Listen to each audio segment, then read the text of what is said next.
చివరికి OBC census కావాలి అని స్టేట్ అసెంబ్లీలో తీర్మానం చేసి పంపాం.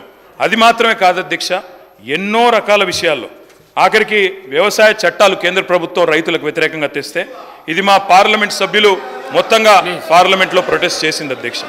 అధ్యక్ష కేటీఆర్ గారు ఏమంటే నేను తప్పు మాట్లాడుతున్నాను సరే, ఇబ్బంది ఉందా? బీజేపీకి వ్యతిరేకంగా మాట్లాడితే మీకెందుకు సార్ ఇబ్బంది, వాళ్ళకెందుకు ఇబ్బంది నాకు అర్థం కాదు.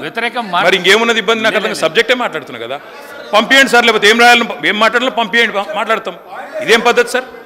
ఏం మాట్లాడాలో కూడా మీరే చెప్తారా? ఏం మాట్లాడాలో మీరే చెప్తారా సార్? టూ మచ్ ఇది sir. I'm a senior member, నేను 5 సార్లు గెలిచి వచ్చినోడిని, నాకు ఏం మాట్లాడాలో తెలుసు, హౌస్లో ఎలా ఉండాలో తెలుసు. ఈ రకంగా డిక్టేట్ చేయడం కరెక్ట్ కాదు ట్రెజరీ బెంచెస్ మాకు.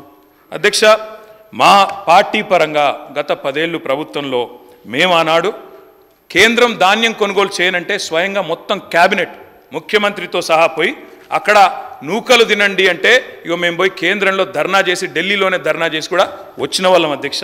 మాకేమీ ఇవి కొత్త కాదు అధ్యక్ష. రాష్ట్రపతి ప్రసంగాన్ని కూడా బహిష్కరించింది టీఆర్ఎస్ ఎంపీలు. అదేవిధంగా బయ్యారంలో ఉక్కు ఫ్యాక్టరీ పెట్టకపోతే ఇక్కడే మాత్రమే కాకుండా ఢిల్లీ దాకా కూడా నిరసన తీసుకొని పోయింది మా ఎంపీలు. అదేవిధంగా అధ్యక్ష, కంటోన్మెంట్ విషయంలో కేంద్ర ప్రభుత్వం ఇబ్బంది పెడుతుంటే వాటిని కూడా లేవనెత్తింది మేము అధ్యక్ష. ఇక వాటి విషయం కోటి ఆశలతో ఏర్పడ్డ ఈ రాష్ట్రంలో ముఖ్యమంత్రి గారు కూడా చిన్న వయసులో ముఖ్యమంత్రి అయ్యారు రేవంత్ రెడ్డి గారు. కాబట్టి సహజంగానే ఉత్సాహంగా మీ ముఖ్యమంత్రి గురించే చెప్తున్నా బ్రదర్, ఎందుకు తొందరపడుతుంది? అరే మీ ముఖ్యమంత్రి గురించి చెప్తున్నా భయ్ విను. కేటీఆర్ గారు ముఖ్యమంత్రి గారు చిన్న వయసులో ముఖ్యమంత్రి పదవిని అధిష్ఠించారు, వారు అన్నట్టు కష్టపడే వచ్చినారు, సంతోషం. I congratulate you Revanth Reddy గారు. రేవంత్ రెడ్డి గారికి కూడా ఉత్సాహంగా వారు పాపం చాలాసార్లు ప్రధానమంత్రిని ముఖ్యమంత్రుల్ని అక్కడ కేంద్ర మంత్రుల్ని కలిసినారు, కలిసి కూడా రిప్రజెంట్ చేసినారు అధ్యక్ష. ఎన్నో విజ్ఞాపనలు, ఎన్నో వినతి పత్రాలు మేమిచ్చినట్టే మీరు కూడా ఇచ్చిన రేవంత్ రెడ్డి గారు, కానీ న్యాయం మీకు కూడా జరగలేదు. మేము చెప్పేది అదే, మొదటి నుంచి చెప్పేది అదే. ప్రొఫెసర్ జయశంకర్ గారు అధ్యక్ష ఎప్పుడు చెప్పేటోళ్ళు, యాచిస్తే రాదు తెలంగాణ, శాసిస్తే వస్తుంది అని చెప్పేటోళ్ళు అధ్యక్ష.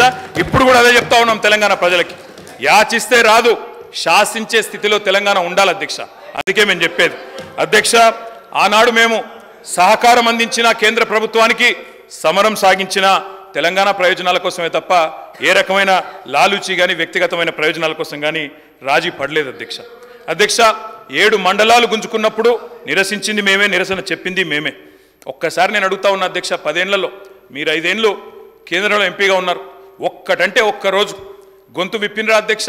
ఎన్నడన్నా తెలంగాణ రాష్ట్రానికి రావాల్సిన హక్కుల గురించి పార్లమెంట్లో ప్రసంగించినరా అధ్యక్ష? హైకోర్టు విభజన ఏం సబ్జెక్ట్ మాట్లాడుతున్నా సార్, ఎందుకు డిస్టర్బ్ చేస్తారు? ఏం పద్ధతి? తీర్మానం ఏం పెట్టిండ్రు అది మాట్లాడండి. తీర్మానం పెట్టనే లేదు సార్. ఎక్కడ పెట్టిరు తీర్మానం? తీర్మానం ఎక్కడ పెట్టిరు? సీఎం గారు చెప్పిన దానికి తీర్మానం ఏడ పెట్టిరు సార్? నోటి మాటలతో తీర్మానాలు కావు. తీర్మానాలు ఎక్కడున్నాయి సార్? చర్చ ఇది, చర్చ మాట్లాడుతున్నా. చర్చ అంటే బడ్జెట్ పైన మాట్లాడండి. మీరు రాసియండి సార్, అదే చదువుతా.